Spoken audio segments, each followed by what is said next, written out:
Hi, Elke Feuer here. I am the founder of K Writers. I'm also an author, and I help writers reach their writing goals by providing them with easy to implement strategies. So today, if you're writing a book this year, I want to invite you to visit the K Writers website at www.kwriters.com for free resources that can help you, because that's what K Writers is all about. Okay, now every writer dreams of increasing their word count or putting enough words on the page that makes the time and effort they put into their writing time worth it. But let's face it, making this a reality isn't so dreamy, right? So in this episode, I'm going to share my top tips to increase your word count by maximizing your writing space and your time. Firstly, I recommend that you set the mood. You can do this by preparing your writing space so that the time you spend writing goes as smoothly as possible. You can do this by deciding where you'll write. Knowing this ahead of time really takes the guesswork out of the equation and the time wasted deciding, am I going to write here, there? You know, if you write in the same place all the time, that's one thing. But if your writing space changes, it's a good idea to know ahead of time where you're going to write before you sit down to write. You can change the location if it stops working. But knowing ahead of time is one less distraction to your writing time. The second thing is to make sure it's distraction free. Unless you're using your phone to play music, it should be turned off along with the TV and your computer alerts turned off. Your space should be free of distraction and the chances of being disturbed. The next is your space should encourage creativity. If you have an image or a saying that inspires or encourages you to write, or reminds you of why you write, I recommend putting it in your writing space, because you really want to surround yourself with the elements that encourage you and spark your creativity. The next is to have space for your tools. We all have tools that we like to use while we're writing, whether it's a favorite pen or pencil or journal that you use. Whatever your tools are, make sure to have them in your space and make space for them so that you're not wasting time looking for them. If your surface is limited, I recommend that you consider carrying an organizer that you can keep near your writing space or on the floor. Making sure that your space is clear and organized. I know some writers are fine writing in chaos and they excel at it. However, if you're not one of those people, or if you struggle to write, the reason might be your space isn't clear and organized. So I don't recommend writing in a space that's cluttered, because the clutter makes it difficult to find what you need and when you need it. And also it can distract you from actually writing. You know, we see something here and ooh, what's this? And oh yeah, I got to do that. If your space is clean and clear and you just have what you need to write, there's no distractions.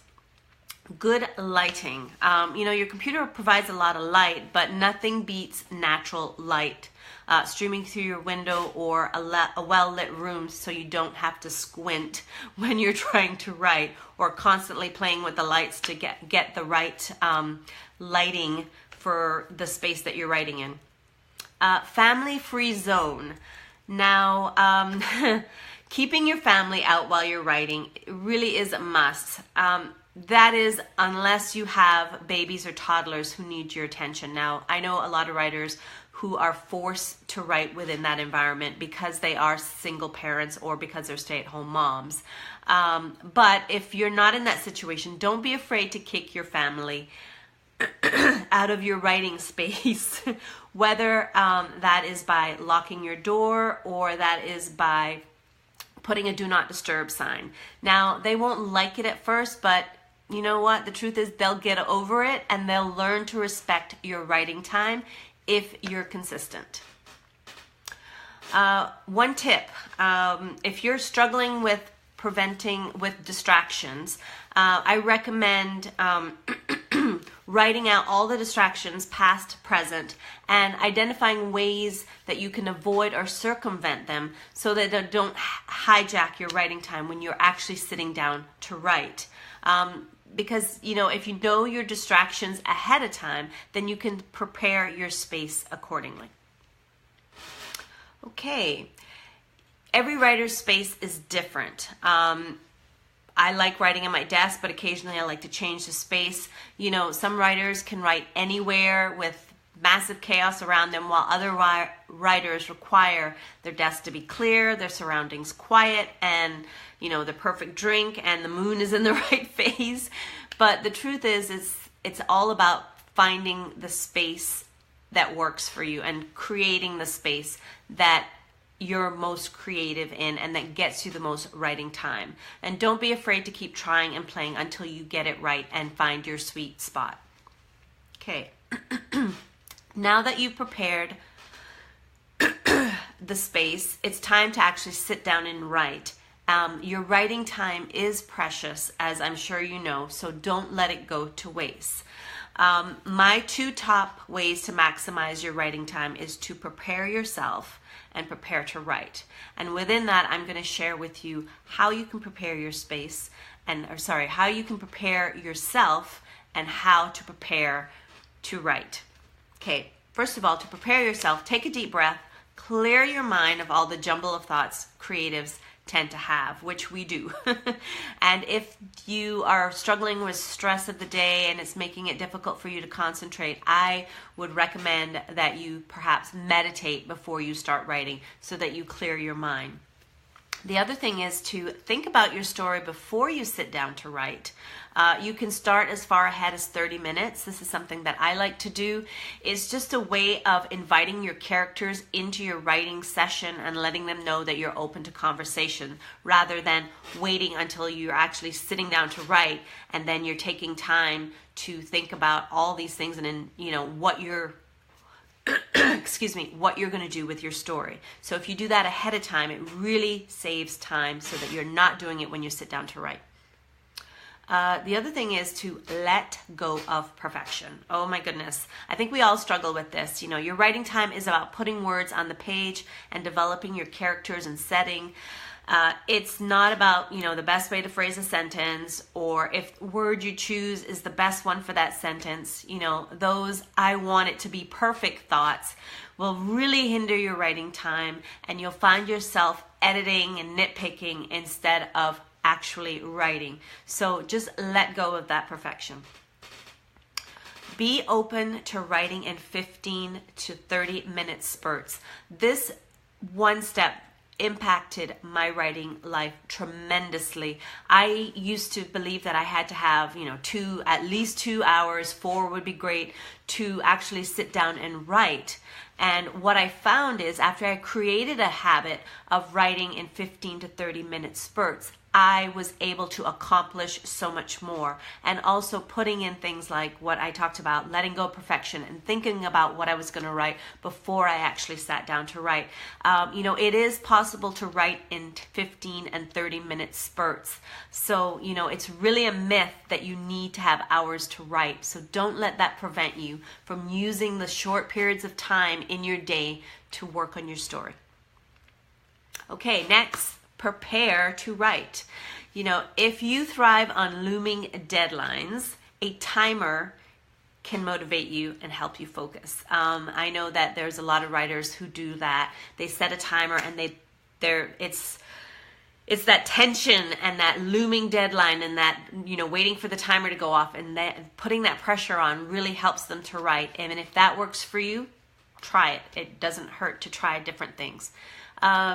Remember that you want to use your writing time solely for writing. So pick your tools ahead of time so you don't waste time deciding whether you're going to use a journal or your computer. The next one is a huge one for me. It's take 5 to 10 minutes to write. Take 5 minutes to summarize what you're going to write. Whether it's a scene or a chapter, I love this exercise because it really sparks my creativity, it gets the juices flowing, and it really helps me write fuller and deeper content.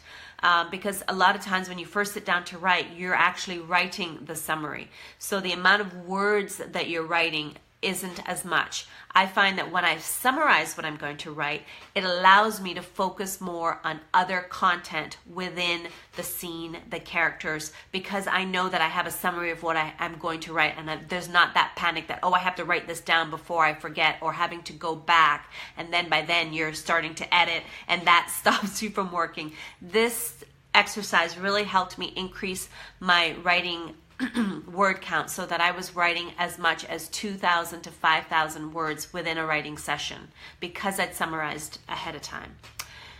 The next thing is to use your outline. If you have one, and it doesn't necessarily have to be this full-on detailed outline. It can be just as simple as, your character sketches, all your major bullet points, the location or details about your settings. And the reason why is, sometimes if you don't have that information, you're having to scroll through, oh, what was that character's name again? Or what was the name of this street or whatever. If you have that, it's just a quick 2 or 3 pages that you can glance and find what you need without scrolling through or doing a search in your story and taking away from your writing time. So that's a really great tip, is to use your outline and have it there so that you're not wondering you're not looking for things like that. Use productivity tools. There's lots of different options, from stopping your phone or computer from beeping to locking your access on social media to time and word trackers. Your writing time is precious, so use whatever tools you have to make it the best that it can be. So there you have it, my tips to maximize your writing space and your time so that you write more words. But at the end of the day, these tips that I've shared with you really boil down to 3 things. Your writing time is important, which you know. It teaches you how to maximize it and how to write your butt off. And that's exactly what we want to do when we write, during our writing time. If you'd like help writing your book this year, I want to invite you to book a call with me, because I'd really love to help. You can book a call with me, a free call, at bit.ly/call Elke. So have a fantastic day and weekend, and to your writing success.